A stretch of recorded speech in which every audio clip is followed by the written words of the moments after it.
Mini episode 570 of the FDH Lounge is brought to you by Sportsology, delivering unconventional columns and webcasts about sports, TV, music, movies, and more. Follow them on the web at sportsology.info. The FDH Lounge. You want to schedule your life around it. A long time ago, on a gloomy, wet Cleveland spring night, two men stand alone amidst the late-night drizzle. Their voices echo across the vacant station parking lot as they debate the merits of the great American radio show that have been missing for far too long. On that night, an idea was born. That idea became the FDH Lounge.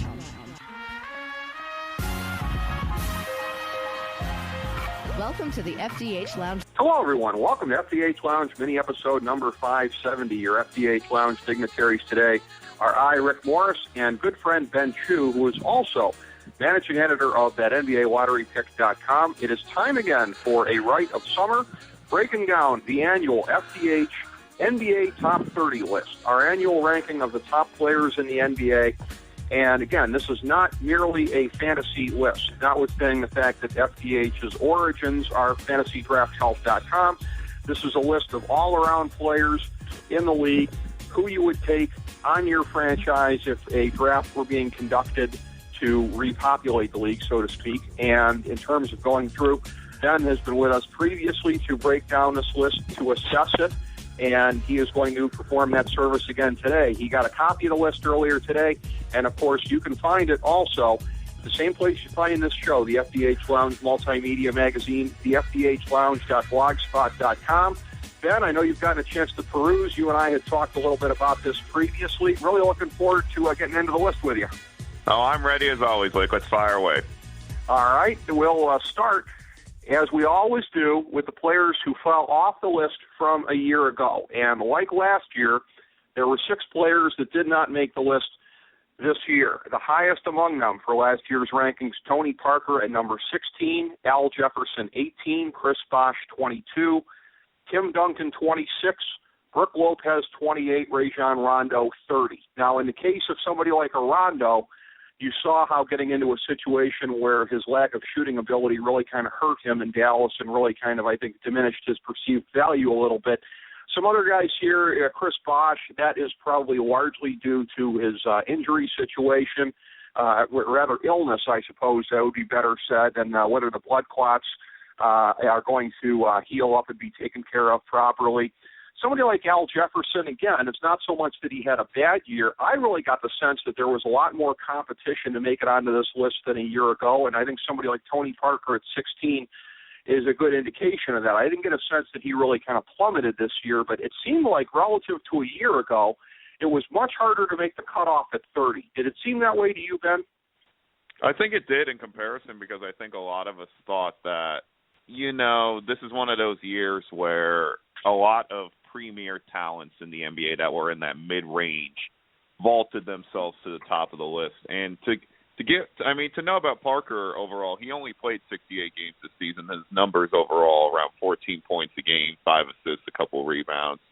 A little bit below under his career numbers. And then if you look at, other guys on the list like Duncan and Rondo, they didn't have exactly the greatest years of their career, except for on the fact that Duncan continued his long streak of double-doubles and ability to get an average of 17, 18 points a game along with 10 or 12 rebounds. I think the bigger surprise on this list out of everybody, you would, in comparison to last year, barring injury, I think you could say Brooke Lopez. I know Brooklyn was really sort of a middling team throughout the entirety of the year, but you got to give them credit for getting to the 8th seed in the playoffs. And then he is still looking like one of the premier centers in the league, but again, injuries and other issues were definitely at hand in why he dropped off the list. Absolutely. And it seems like this year, even kind of standing still, if you were at the back end of the top 30, it was going to be hard to make it again because of all the guys coming up from behind on you. And I think you'll definitely see that as we get into it. As we get into the third tier, this is how we'll do it. We'll count backwards to 1.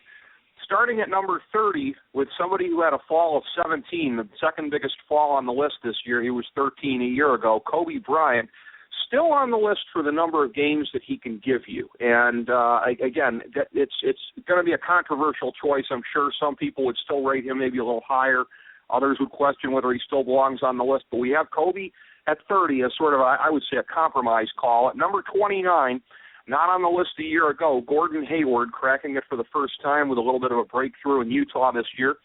Number 28, he was 19th a year ago, DeMar DeRozan in Toronto.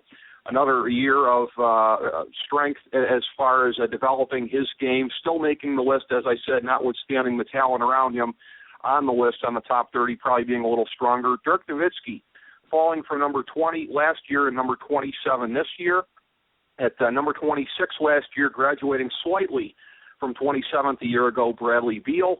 Also pretty much where he was, 2 years ago, not last year. Zach Randolph, 25 this year, 25 2 years ago, just missing the list last year. So he's been kind of in that same range himself. And yet another guy with a lot of consistency from last year to this year, Dwight Howard, 24th this year, 25th last year. As we move up to 23rd, Dwayne Wade has the third biggest fall on the list. He was 9th a year ago, so a fall of 14 spots. Again, kind of with Kobe at this stage of his career, you're not going to have him for an entire season, but he still gives you a heck of an impact when you do have him. Like Kobe, he's a little bit tough to slot. He seems to have more durability than Kobe at this point, which is why he's still 7 spots higher. Number 22, another injury question, although we did see him late in the year, Paul George. He was 12th a year ago. He falls 10 spots. That's our 4th biggest plummet on the list this year.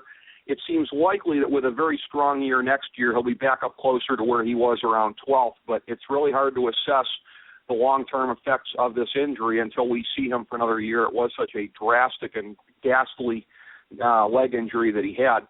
Number 21, the biggest fall on the list, Kevin Love last year. We said when we did this, from 3 to about maybe 12, 13, 14, 15, it was pretty hard to shake them all out a year ago.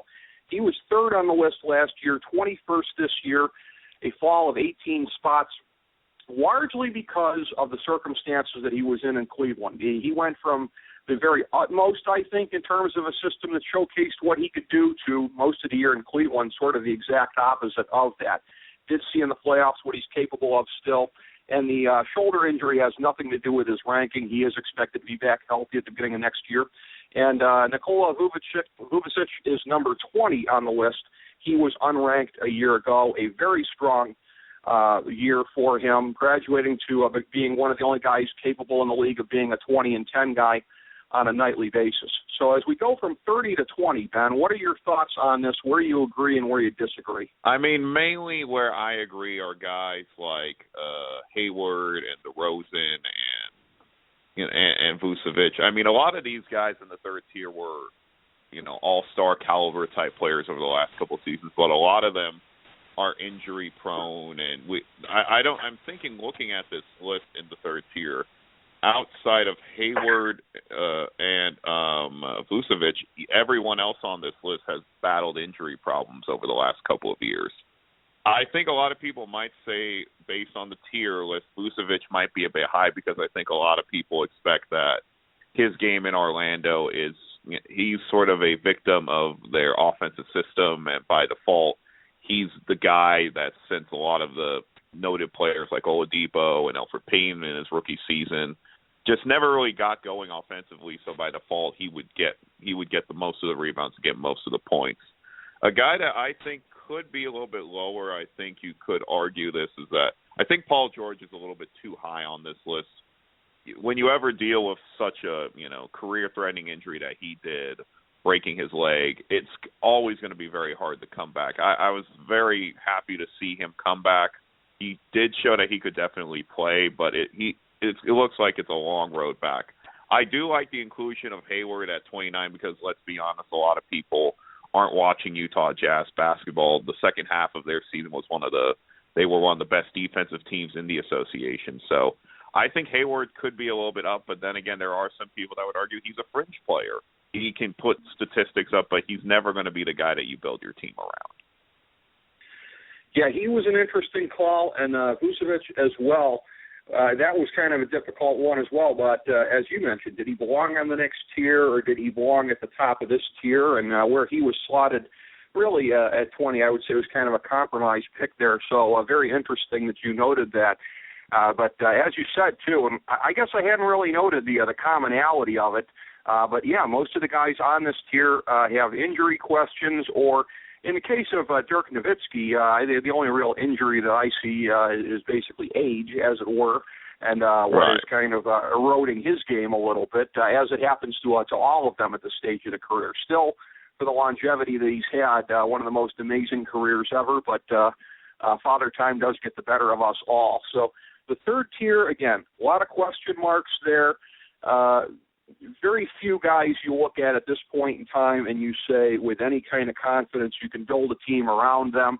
Even somebody that you might have thought was close to that a year ago, Kevin Love, as I said, I expect him to ascend again next year, but that's going to be with two other, in all likelihood, franchise players there, Kyrie Irving and LeBron James. I don't expect him to leave Cleveland, so any kind of comeback that he has will be in some measure due to that, I think. The second tier, this is where it starts to get interesting. These are the guys who are not the players who can carry you to a championship at this stage, but players who can be very, very complimentary in that role or paired with another great player can do that. These are some players that are really on the cusp. We saw a number of players graduate from the second tier to the first tier this year because last year's top tier was only LeBron James and Kevin Durant. We saw a jump. We may see a jump with some of these guys next year, although, again, the top tier is 7 deep, and that's about as deep as it generally ever goes in the NBA. Who out of these guys will graduate? Looks like a couple of them could. Let's start at number 19 with Damian Lillard. He was 21st a year ago, so kind of hanging in there steady from where he was. Number 18, one of the higher guys to jump onto the list, Kyle Lowry in Toronto. That's a guy that you said last year, Ben, and I probably should have listened to you at the time, probably belonged in the top 30, so it may be a little bit misleading that he's a first-timer on our list. Number 17, Kawhi Leonard. His coming-out party was in the 2014 NBA Finals, and he continued it through a strong season in San Antonio to where he looks like, again, out of all those guys, and it's a very team-based system, but out of all of them, he sure looks like the alpha dog going forward. Number 16, Derrick Rose. He was 14th a year ago, and, again, he sort of is in the same place that he was a year ago. A great player, but ravaged by injuries. There's always going to be that question mark, and he had what is a typical Derrick Rose season, I think, at this point. Great production when he was in there, but hobbled by injuries. Number 15, slowly climbing up the list. He was 17th a year ago. John Wall, another one of these great point guards in this generation of players in Washington. Number 14, Carmelo Anthony, taking a little bit of a dip from 8th last year.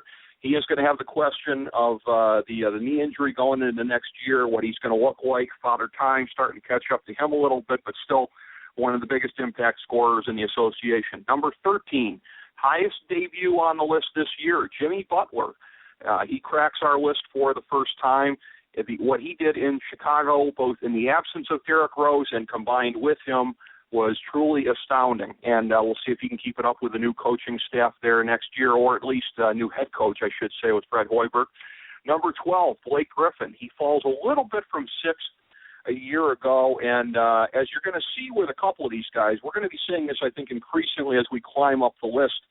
It's not so much a matter of slipping backwards. It's other guys who really vaulted ahead this year, and the higher you climb up the list, standing still is basically like falling back because there were a lot of guys who vaulted, and the next couple of guys certainly fit that mark. Number 11, DeMarcus Cousins. He was 24th a year ago, jumping 13 spots, third biggest jump on the list.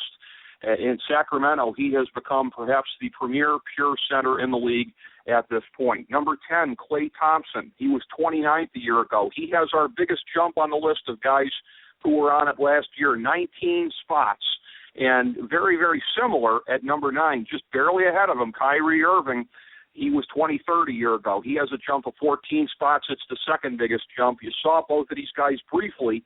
Game 1 in the NBA Finals getting to match up against one another, and they actually had that horrific collision that ended up taking Kyrie out for the remainder of the series. But both Klay Thompson and Kyrie Irving, with great surroundings and with franchise players around them, making huge jumps up the list this year. At the top of the second tier, just pushing up against just shy of the first tier at number 8, LaMarcus Aldridge. He was 11th a year ago, and LaMarcus Aldridge certainly going to be the most intriguing free agent on the NBA landscape this summer. So, Ben, in looking at these guys from 8 to 19, as is sometimes the case, this might be the most intriguing group of guys. Right, and most of the case it is, Rick. And this is one of those times where I look at the second tier, and I'm not really, especially when you ever do lists like this, there's always like some differing opinions. But most likely how it is really sort of stacked up from 18 and 19. There's not a guy that I would say doesn't belong on that list or doesn't belong in terms of where they're ranked. You could use the Vucevic argument for Cousins being in the top 12. He had a fantastic season in Sacramento, but right now their whole management and owner Vivek Ranadive don't exactly have the full confidence of the fan base right now outside of the brand new downtown arena being built. And, with their old GM Pete D'Alessandro going to the Nuggets, it's going to be very interesting where that team goes moving forward in the George Karl era. You got to give credit for Jimmy Butler being at number 13 because I think a lot of us thought he was going to ascend to this level at certain periods of time, and it's clear that he's making that leap, that he is the main man in Chicago along with Derrick Rose. And, I mean, overall, there's not really too much of a real difference of opinions to me.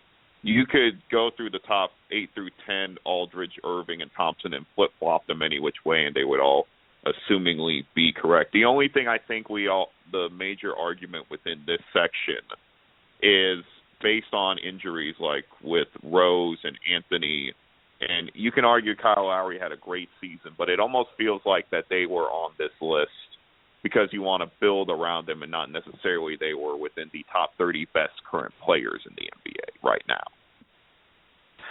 And that's what's very, very interesting is that it comes down to measuring what the criteria is when you go to build a team. And in terms of doing this as a pure draft to build a team instead of as a fantasy draft, that's what brings all these variables into question. And of the guys that you just mentioned there, while I'm a huge mark for him personally and have been ever since he first came to my Cavs, certainly Kyrie Irving at number 9, as we're seeing again here, first hobbled by the lesser injuries during the playoffs and then the broken kneecap. That's another guy that I think you can throw under the auspices of guys on this list who have a little bit of a question mark with them vis-a-vis injuries.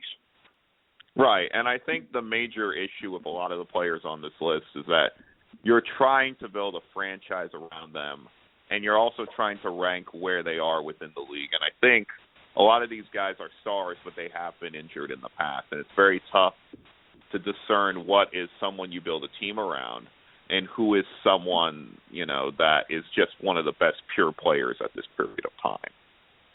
Exactly. And we've got an exclusive list as far as, again, guys that it seems like you can build around at this point. And as it happens, Aldridge at 8, Irving at 9, Thompson at 10, and then down to 19. These are guys who just fall a little bit short of the top tier. But to now get to the top tier, and this is very, very interesting because, again, like I said, a year ago we agreed it was too deep. You were in concurrence with how I had it, LeBron 1, Durant 2, and then you draw a line. And I remember saying at the time that you wonder how the NBA is going to go, if it's going to go the model of the San Antonio Spurs of where anyone that puts a pure team together can now trump star power, if there's really only truly 2 players in the league you can build it around, or if more guys are going to graduate to this level.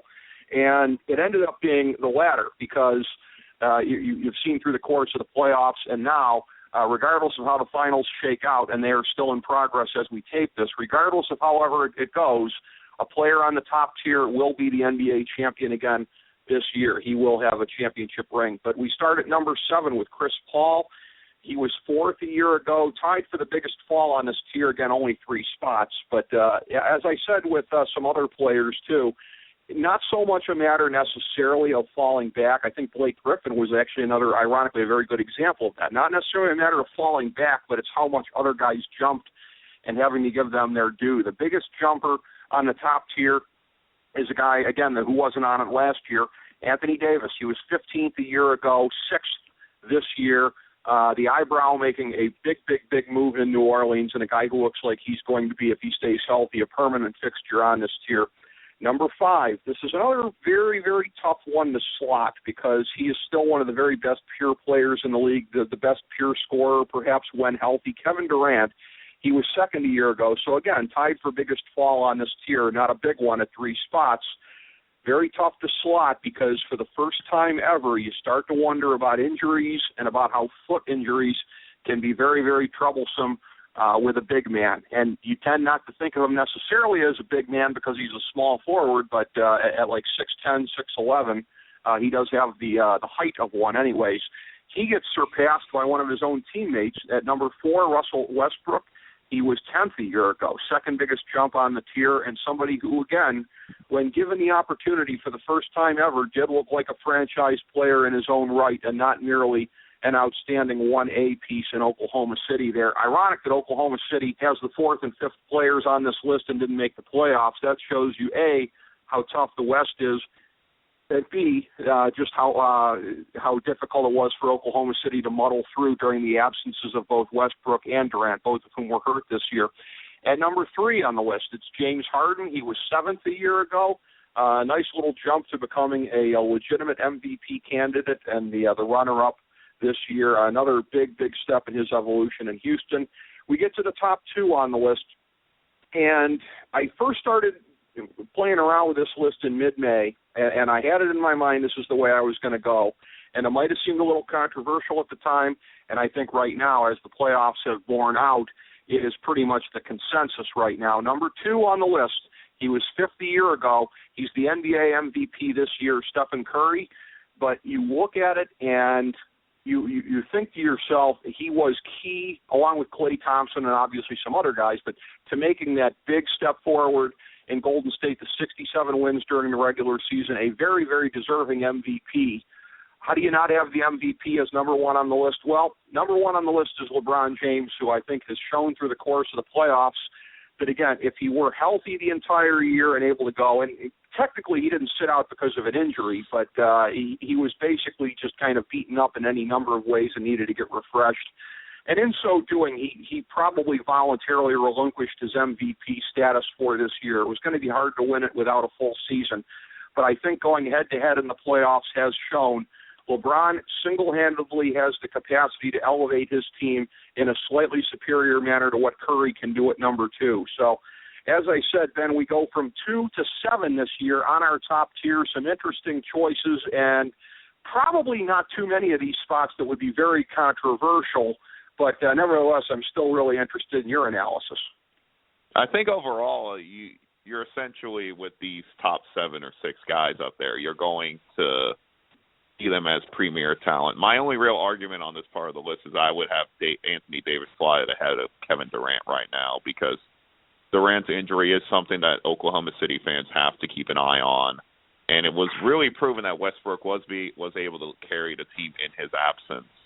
And right now, it finds to me being shocking that there are some guys on this list who fell because of injury, and there are some guys who vaulted higher because of non-injury and just from overall play. So, I mean, Anthony Davis is my only real argument to be within the top 5.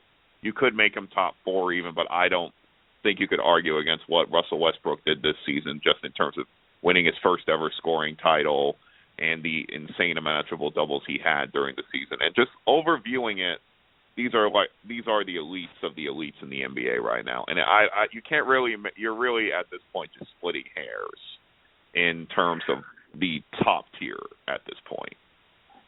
I agree, and much like how you pointed out to me a year ago when we were doing this with Kyle Lowry, and I thought to myself immediately, yeah, I probably should have had him on the list, and that makes it somewhat deceptive when you see that he made the biggest vault onto the list this year of players who weren't on it a year ago, or the second biggest one behind Butler.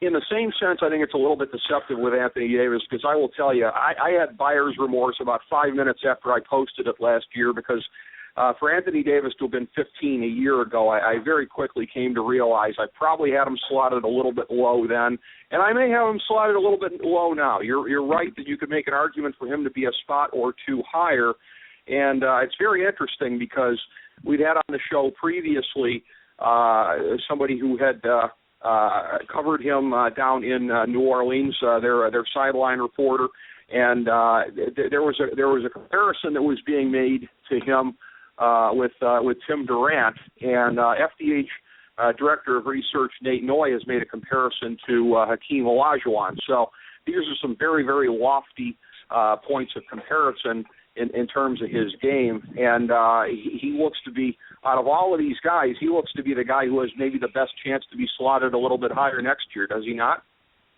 Right, and I think it does. And it's going to be very interesting because whenever you have two guys on the same team on the same portion of the list, like Durant and Westbrook, it's going to be very interesting to see OKC next season because if they go back to full strength, they can be possibly one or two overall next year on the list if they play up to their potential and all that. But overall, I mean, you're not really going to make any real complaints about anyone in the top tier because they've all played well. Curry and Harden had MVP seasons. LeBron is LeBron. Westbrook was injured but had a spectacular year. Durant, in the small period of time that he did play, put up gaudy numbers that you can't really make an argument in that. And regarding guys like Anthony Davis, he's just a pure talent that we haven't seen in the league for such a long time. And the last one in the list, Chris Paul, I don't think you're going to have a bigger argument that he is the best pure point guard right now on this list. So pretty much really no surprises on the first tier this time around. Absolutely. And as you're going through it and looking at it, it does kind of highlight, does it not, that it is a strong era of the point guard. You've got Steph Curry, number 2 overall, and again, maybe not a pure point guard in terms of how he's always been through the course of his career, but somebody who clearly has way more than adequate point guard skills in addition to all the scoring and flash that he can bring you. But with Chris Paul on the list here, and you get down to the second list, guys like Kyrie Irving, who are very close to the top tier. You go a little bit further down, guys like Lillard, Derrick Rose, if he can stay healthy, John Wall.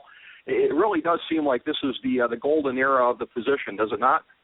I think it is, and one guy not on the list that probably should be deserving, Mike Conley from the Memphis Grizzlies, had another spectacular season, but it's not really much known regarding what's going on in that. And some other guys who might have been able to crack the list, his backcourt make Marc Gasol was available. Also, DeAndre Jordan had his best field goal percentage season overall and definitely put in a defensive player of the year worthy performance this season. But overall, besides that, everyone seems to be slotted relatively where they should be slotted. Exactly. And by the way, I think I had a little bit of a brain fart a second ago here. I did not credit the name specifically. I just said Pelican sideline reporter. Of course, I'm speaking of the great Jennifer Hale with the comparison of Anthony Davis to Tim Duncan. And that was a real eye-opener when she elaborated on that on the show. And one of the things, again, just to bring it full circle in terms of looking at the list, that I thought made it very, very difficult relative to the last couple of years. It almost felt like I was doing filler at the back end of the list, compiling it the last couple of years. This year was tough because you've got, again, none of the Atlanta Hawks making the list. We're talking about point guards here, and Jeff Teague did not make the list, nor any of the other Hawks. Of course, they had 4 All-Stars this year. And some other guys where you really, really could have made an argument for them. You're right about Conley. You're also right about, if you'd said it, his teammate, Marc Gasol. You could have made an argument for him. It was very tough to make Zach Randolph the sole representative of Memphis. So on it seems that, again, it seems like it got to be a little bit more difficult to make the cutoff at 30, to make the cutoff on some of the different tiers here as far as how it was going. And overall, Ben, I think this list to me illustrates that the league at this point is deeper in terms of top-level talent and also next-level talent, just be lower than that than it was a year ago. Right, and to also note, too, not a single Milwaukee Buck also made this list, too, and you could make arguments for guys like Giannis and Brandon Knight to be within that edge of the top in the third tier. And there's still, the league right now is seeing a renaissance of great young talent come in. And based on this prior rookie class, you could see guys like Andrew Wiggins and Jabari Parker make their push this next season to being great. Also, another name that you could hypothetically make an argument for, Sixers forward center Nerlens Noel, was also a guy that put together a solid rookie season that we're going to probably see a lot more from him coming up, depending on what the Sixers' final plan is going to be for their roster. That's true. And there are some guys coming into this draft class as well that a year from now could be potentially cracking this list.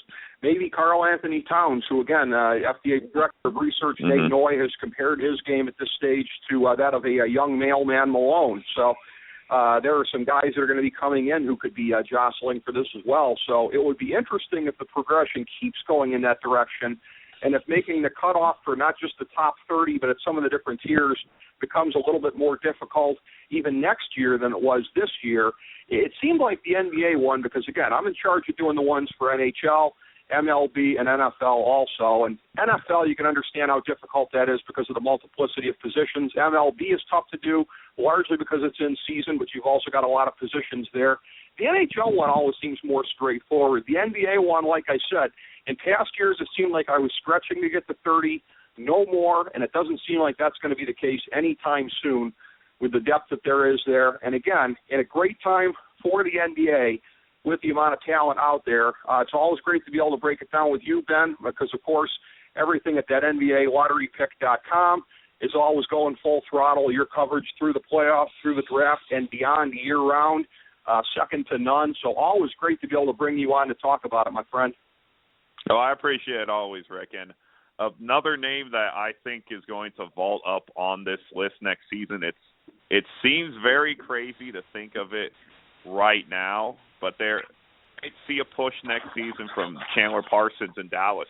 I really think he could be back on this list if everything shapes out with the Mavericks, or shapes up with the Mavericks, or whatever I'm trying to say right there. I think he could be up in the top 30 next season.